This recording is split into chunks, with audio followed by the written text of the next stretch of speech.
Hello and welcome to Mindset Mondays with DTK. This is episode 88 in an ongoing series of weekly live broadcasts that are designed for folk with a growth mindset or folks who'd like to create and hone one. It's an opportunity to play with new ideas, dance with new concepts, and try on new mindsets. So I'm this morning I'm in San Diego. I've been here for the Rich Litvin Public Intensive, where I've been part of the leadership team helping to bring this event to a room of 150 coaches. So I'm outside in the lovely courtyard at the Guild Hotel, and this is a stunning place to be. Really glad that I'm able to be here this morning. If you'll take just a moment and just below this, click share and invite your community, your friends, your colleagues to join the conversation. And in the meantime, I'm going to add, this is the quote that we're going to get a chance to play with today.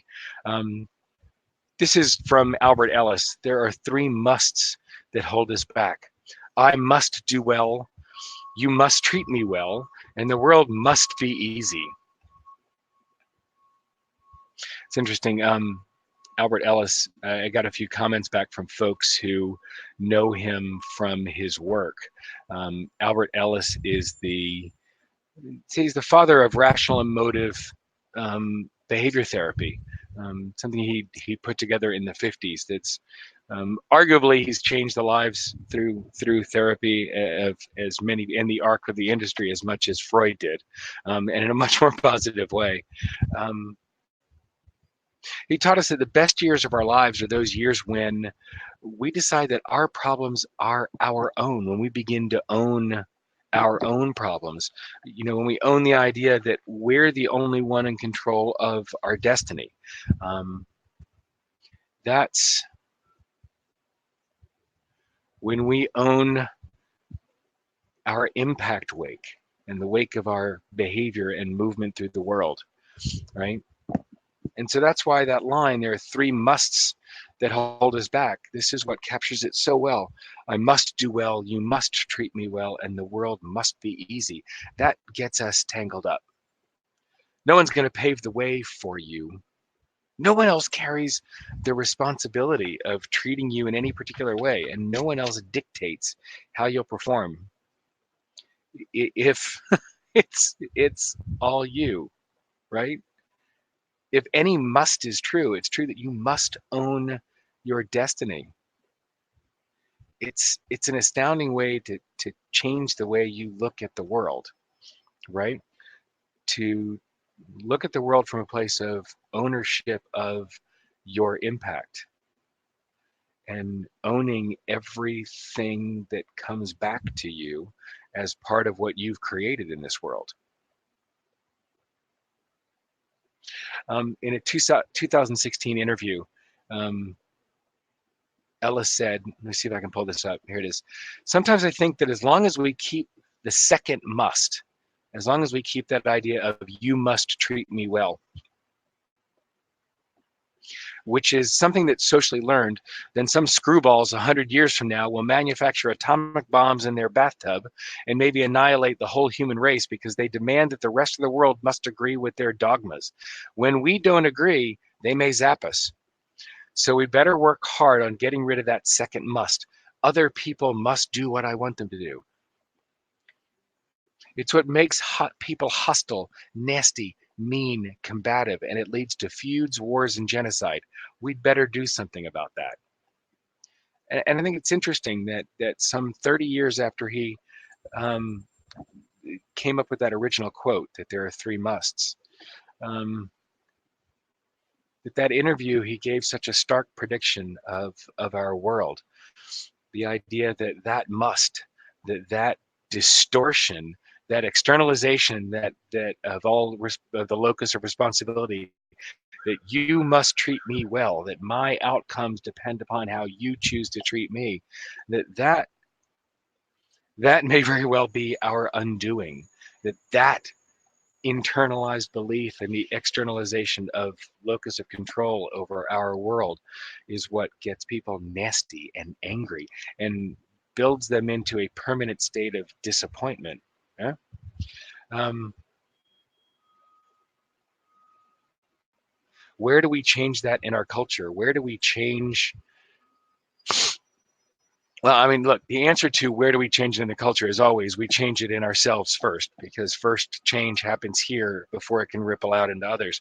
When we try to change the world around us without changing ourselves first, that's just an extension of externalizing the locus of control. That the world, that's just an extension of you must treat me well. You must change so that I'm treated better, right? This idea that if we want to change culture, we have to internally.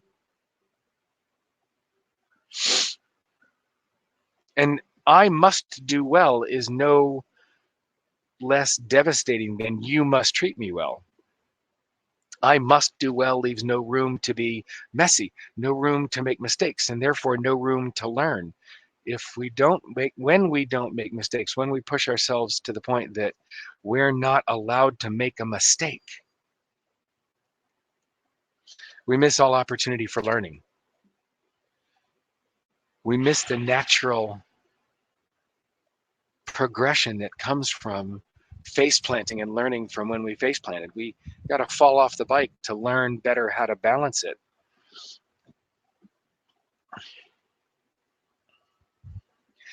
And then there's the piece about the world must be easy. Who the hell ever told you that the world was easy? It's the same idea. If we don't make mistakes, if we don't fail, if we don't have to work hard, if we don't have to put forth effort, we don't learn. Yes, look, I'm a big fan of things being easeful, right? Of being able to have ease and flow and grace in the way we move through the world. And not everything needs to be a struggle, just the same as not everything will be easy or even easeful. There is effort, there is strain, and it's how we respond to it that's where the brilliance is. I must be, when we play the quote in a different way, right? We look at it as, fine, there are three musts that set us free. I must be human. I must treat people as humans, and the world must be real. When we look at the world through that lens, we're in community with others who are just like us. And when we find grace for ourselves in being human and making mistakes and getting to work hard for things and getting to navigate the reality of the world, and when we see the world for what it is, something that we have ownership in creating around us, that's when it becomes easy.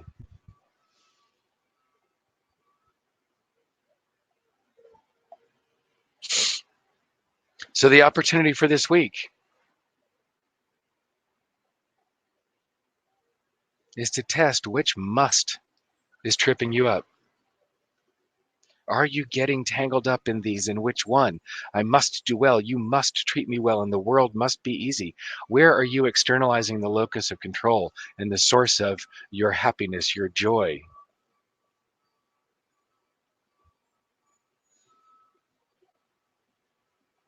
I must be human. I must treat other people as if they are real and human, and the world around me must be real. So go out and be messy. Go out and make mistakes and learn from them and grow and expand. And go out and embrace the humanity and the reality that's around you. Geez, go out and be real. And between now and next week, what mindset will you choose?